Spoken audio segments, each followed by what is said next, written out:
Hello everyone and welcome back to my channel. I am Bert the Stormtrooper and this is the home of That's Just Prime, the comprehensive Optimus Prime review series. I also review other Transformers, lots of G1 stuff, as well as Teenage Mutant Ninja Turtles, Ghostbusters, GoBots, and pretty much any other toy that may jump out at me.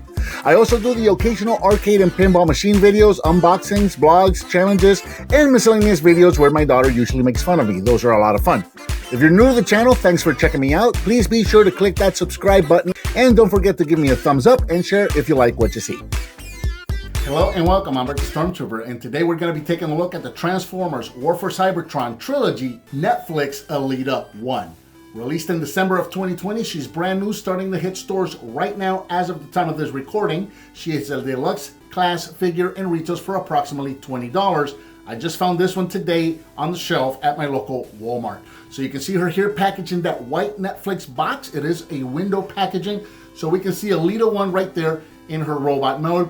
And she looks like she's just a slight retool of RC or the Lifeline Paradramatic figures that we've already gotten. Just a recolor of the same figure with the new Elita 1 head. Over here on the side, we can see some artwork of Elita 1.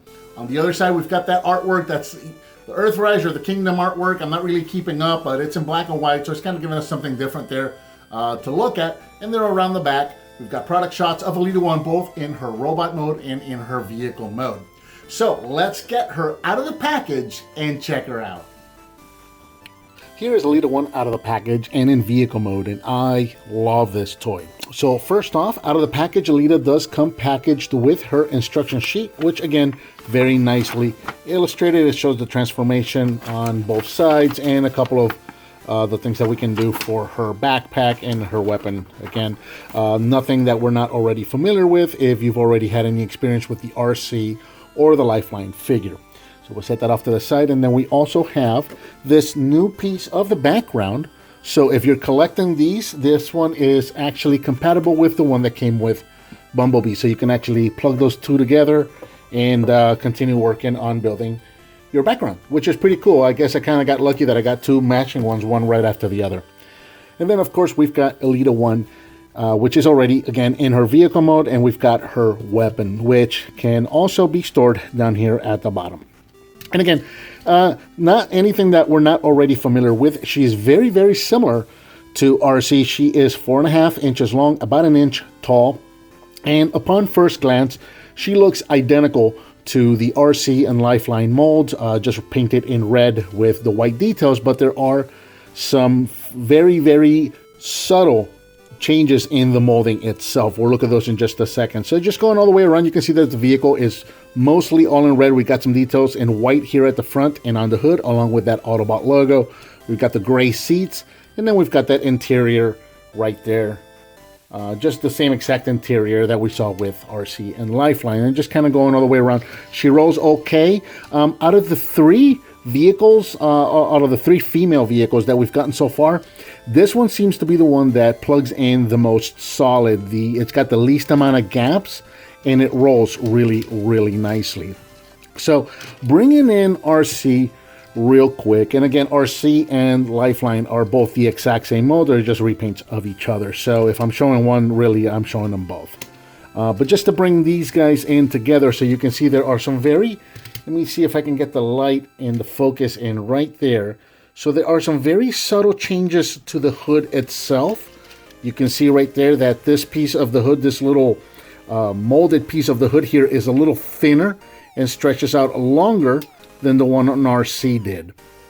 And then you can also see here on the fenders, we've got some kind of like these molded louvers here on the fenders, where RC just had this one line and this divot kind of here on the side here. So that's about it. Oh, and then you've got these two indentations here on the quarter panels, and we didn't have those here on RC. So the hood and the front fenders have been very slightly remolded. Other than that, the rest of the car is pretty much identical. So setting RC off to the side and taking a look at just one more comparison. Here she is with Bumblebee, so you can see how these guys scale together, and you can see them all the way around and see the size differences. Transformation, again, not anything we haven't already seen. Not a whole lot real transformation to speak with, since she's just mostly folded up underneath the car. The joints on this one are super, super tight. But anyway, go ahead and remove the weapon. We'll just fold it out. And I'm just going to go and transform her real quick. I'm not going to go step by step. I've already covered this mold twice before. So I'll have links to both RC and the Lifeline with Ratchet reviews. So if you want to see the transformation more in depth, we can take a look at those there. Let's go ahead and fold these up.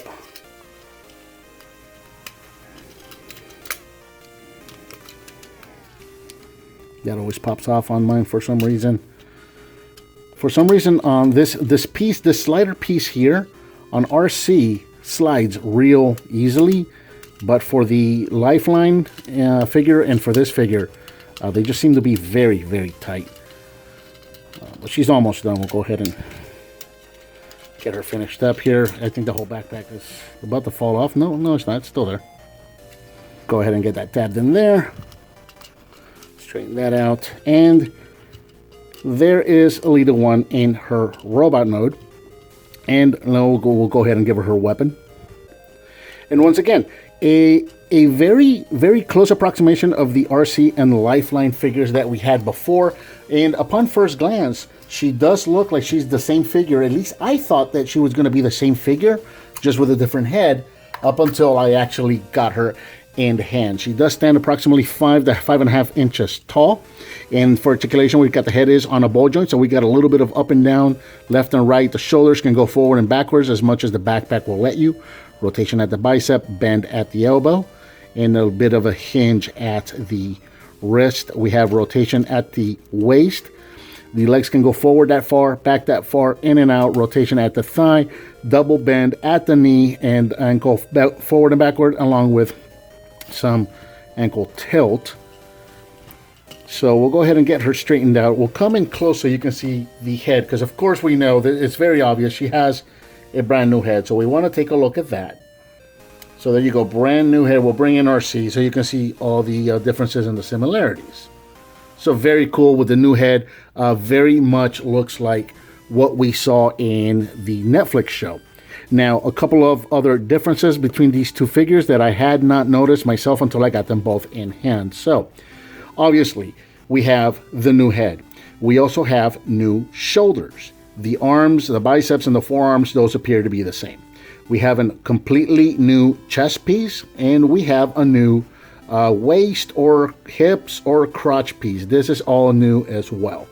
And then the legs are all going to be exactly the same. So we got about half of the figure herself. The head, the torso, the chest, the hips, the crotch, and the shoulders are all new molds, all new pieces. So yeah, it's very cool, because at first I was on the fence with this figure thinking, nah, she's just a red RC with a new head. But no, not really. We're actually getting two different figures. So that's actually pretty cool. And we've got all the same gimmicks that we had before with the backpack, where the backpack can be unpegged and then removed, and then you can turn this around and flip the panels up and all of that to make a sled for her. You can plug her feet into the little tab holes here and make a sled for her. And I know that it's not completely transformed properly. I don't like transforming it all the way because it's scary. You're supposed to pop these out all the way, and you can hear how loud that is. And I don't like doing that. It's very loud. It feels like I'm going to break it. And quite frankly, that doesn't look any better to me than it does with the panels folded in. So for me, if I'm going to do the sled, I just leave the panels in. But that's just me. We'll go ahead, since we are here, we'll go ahead and try and get her standing on her sled. The thigh joints, for whatever reason, on all of these figures for me, seem to be super tight, and it makes it very, very difficult to get her posed any kind of a real good looking pose anyway on the sled. Yeah, I always end up doing something like that, and it just doesn't look good to me. I don't like using the sled for posing. But anyway, there it is. If you wanted to see what that looked like, we'll move the camera up a little bit. And there you go. So yeah, she's cool. I do like her a lot. Again, I am pleasantly surprised by the fact that she's not just another RC mold. She's got quite a bit different or new parts, and I do like that a lot about it. So it actually does make for a pretty cool new figure. And I think that about covers the Transformers War for Cybertron Trilogy Neflix Elita 1. What did you think of this figure? Let me know down in the comments. Give me some thumbs up, subscribe, and hit that bell icon so you're notified when I upload a new video. I've got that donate button up there if you want to hit on that. I certainly would appreciate it. Please share it with your friends if you like what you see, and I'll talk to you next time.